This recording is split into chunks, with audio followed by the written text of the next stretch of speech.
Welcome to the deep dive. You've brought in some really fascinating research today. Yeah, I think this one's quite interesting. And we're going to dive deep, pull out the most important nuggets, the surprising bits, the stuff you really need to know. Hmm.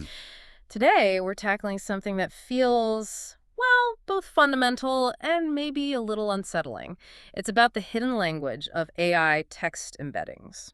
Yeah, text embeddings really are the workhorses of modern AI, aren't they? Totally. They take words, sentences, whole documents sometimes, and map them into these like high-dimensional vector spaces. Right. The core idea is that meaning is captured by location.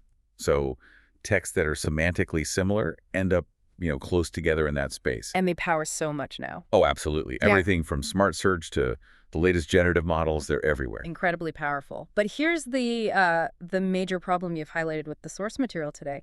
Embeddings created by different AI models. They're usually completely incompatible. Yeah, that's the crux of it. It's like each model speaks its own unique vector language.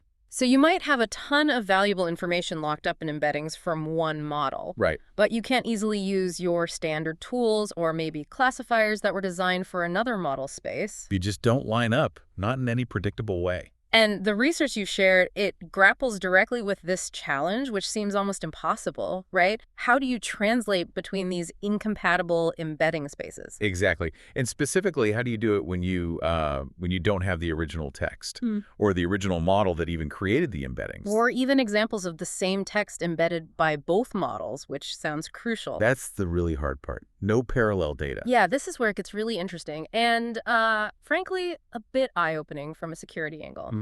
This deep dive is into what the paper calls the universal geometry of embeddings, and this radical new method they propose called Vec2Vec. Right, Vec2Vec. And it claims it can translate embeddings between spaces without any of that paired data or needing the original encoder at all. Yeah, it's a pretty bold claim. And as you pointed out, the implications, they go far beyond just, model interoperability. Definitely. If this works, it has significant consequences, particularly for information extraction and data security. How so? Well, it suggests that information hidden within seemingly opaque vector databases, even if you don't know how we were created, might actually be accessible. Wow. Okay. So our mission today, let's unpack this paper together, understand the core idea that makes this even possible, Right. see how Vec2Vec actually pulls it off, and explore the surprising capabilities and the consequences it reveals. And we'll distill it all down just for you so you walk away with the key insights. Perfect. Let's start by really locking onto that core problem, incompatible embedding spaces. Okay. When the source material talks about incompatibility, what does that mean in practice? It means different models may be trained on different data, different architectures. Underneath, they map the same input text into completely distinct vector spaces.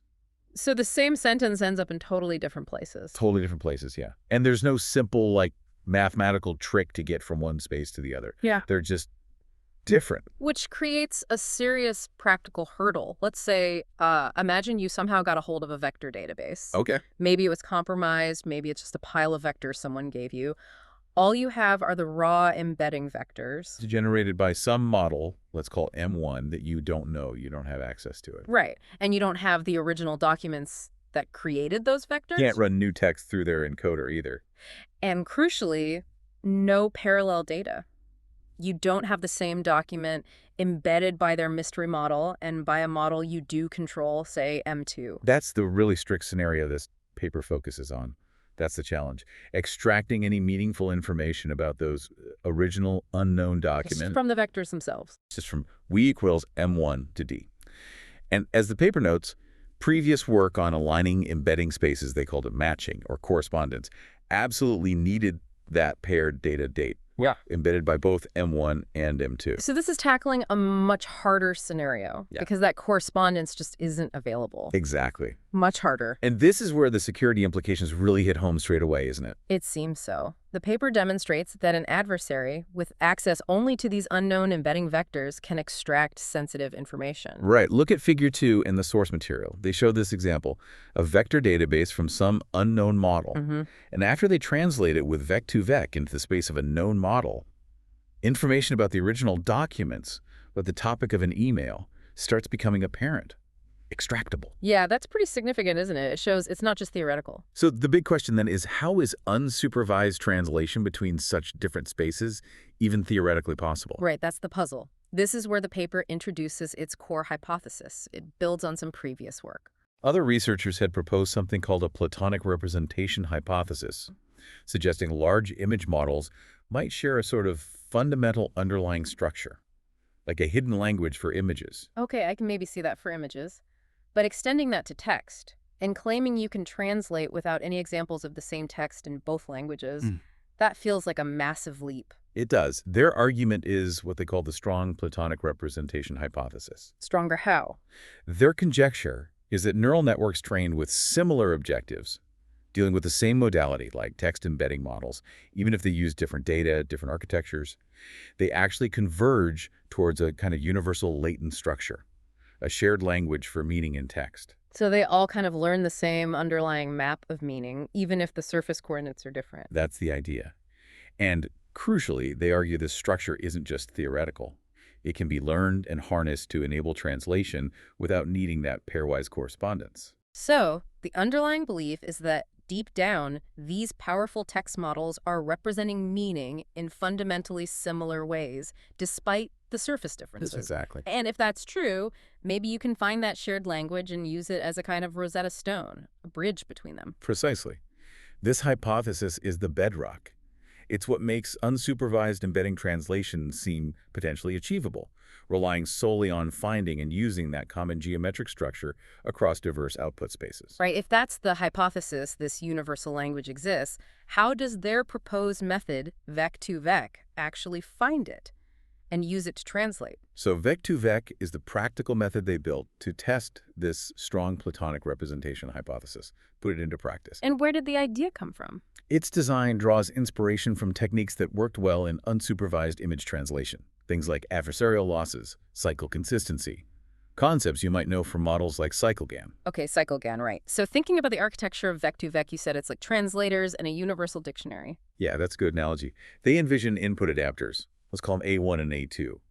Their job is to take embeddings from the different source spaces, Model 1 space, Model 2 space, and map them into a common intermediate latent space. And this intermediate latent space, that's the universal language hub you mentioned. Yes, that's the hypothesized universal space. There's a shared backbone, let's call it T, that operates within this universal intermediate space. Okay. Then you have output adapters, B1 and B2, that take representations from this latent space and map them back out into the target embedding spaces. So either back to Model 1 space or into Model 2 space. So the full translation, say from Model 1 to Model 2, is like a chain. Adapter A1 takes it into the latent space. The backbone T might process it. Then adapter B2 takes it out into Model 2 space. Exactly right. It's a composition. A1, Nous, T, B2. Got it. So how do they train this whole system to actually translate correctly without seeing examples of the same text embedded by both Model 1 and Model 2? That's the magic trick, right? It is the clever part, yeah. They use several training signals, several loss functions working together. First, there's an adversarial loss, much like in JANs. Okay, like a generator and discriminator. Pretty much. This helps ensure that the translated embeddings look like real embeddings from the target space.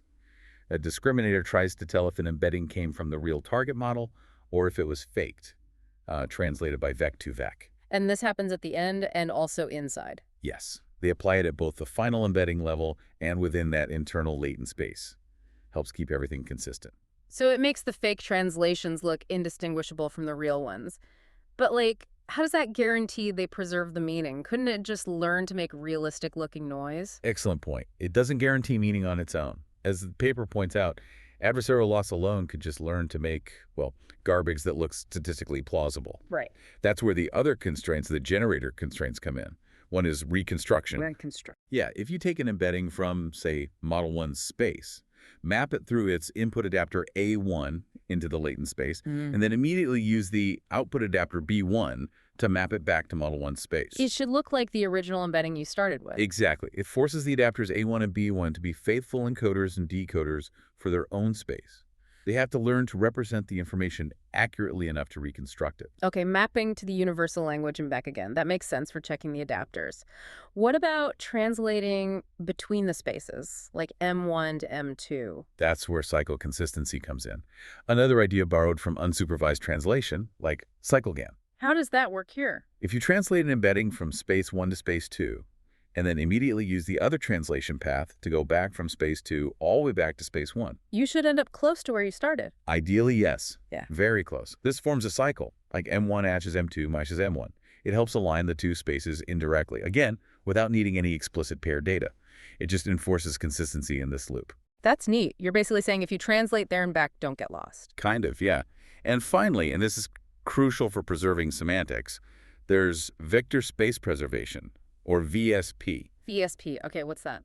This constraint ensures that the relationships between embeddings are maintained after translation. Relationships like distance. Exactly.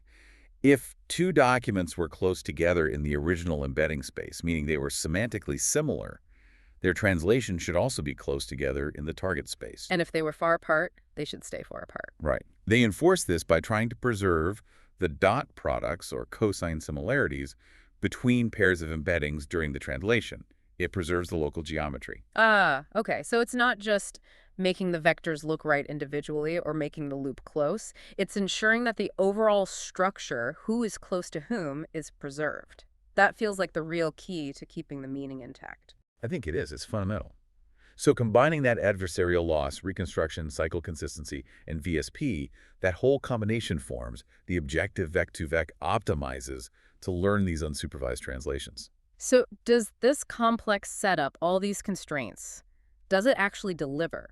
Does it prove their strong Platonic representation hypothesis is, valid in practice? Well, the results presented in the paper are quite compelling. They really threw a lot at it. Like what kind of tests? They tested with a diverse set of models, including models with fundamentally different backbones, like T5 versus BERT or Roberta, and even CLIP, which is multimodal, trained partly on images. And different data, too. Yeah, different data sets for training. They used NQ, which is based on Wikipedia questions. But then they evaluated on very different stuff, out-of-distribution data like tweets, medical records from MI, and emails from the Enron dataset.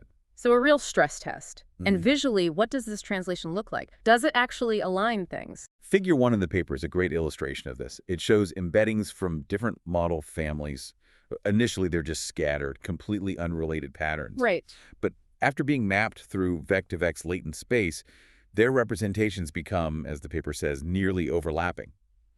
Figure 4 reinforces this too, showing how the pairwise similarities really line up nicely in that latent space. It's a pretty convincing visual evidence for that shared structure being learned. And quantitatively, do the numbers back that up? Oh yeah, the numbers look strong. Table 2 has the main results. For in-distribution translation on NQ, Vec2Vec achieved really high cosine similarity, up to 0.92 in some cases. Which is very close to 1. Perfect similarity. Exactly. And near-perfect top 1 accuracy, sometimes hitting 100%. Yeah. And ideal mean ranks, down to 1. Okay, wait. Mean rank of 1, what does that mean exactly? So mean rank measures, on average, where the correct translation target ranks among all possible candidates in the target space. A rank of 1 means the correct target embedding is always the single closest one to the translated source embedding. Always the number 1 match. Always. Considering random chance in that test would give a rank of something like 4096. Getting a rank of 1 consistently is, well, it's not just good. It's kind of shocking for unsupervised translation. Wow. And you mentioned it worked even across different model architectures. Yes. They specifically highlighted the cross-backbone success, translating between, say, T5 and BERT. Simpler baseline methods completely fail there. They do no better than random guessing. But Vec2Vec significantly outperforms them, showing it can genuinely bridge these fundamental architectural differences. What really stood out to me from your notes was how well it works on the out-of-distribution data. That seems particularly impressive. It is. Look at Table 3. These translators were trained only on Wikipedia-based NQ data, but they still achieved high accuracy and low mean ranks when translating embeddings from things like tweets. Which are super different from Wikipedia. Colloquial, slang, emojis. Totally different domain. And also medical records from MIME, which are packed with very specific medical jargon. Stuff definitely not in the training data. Almost certainly not.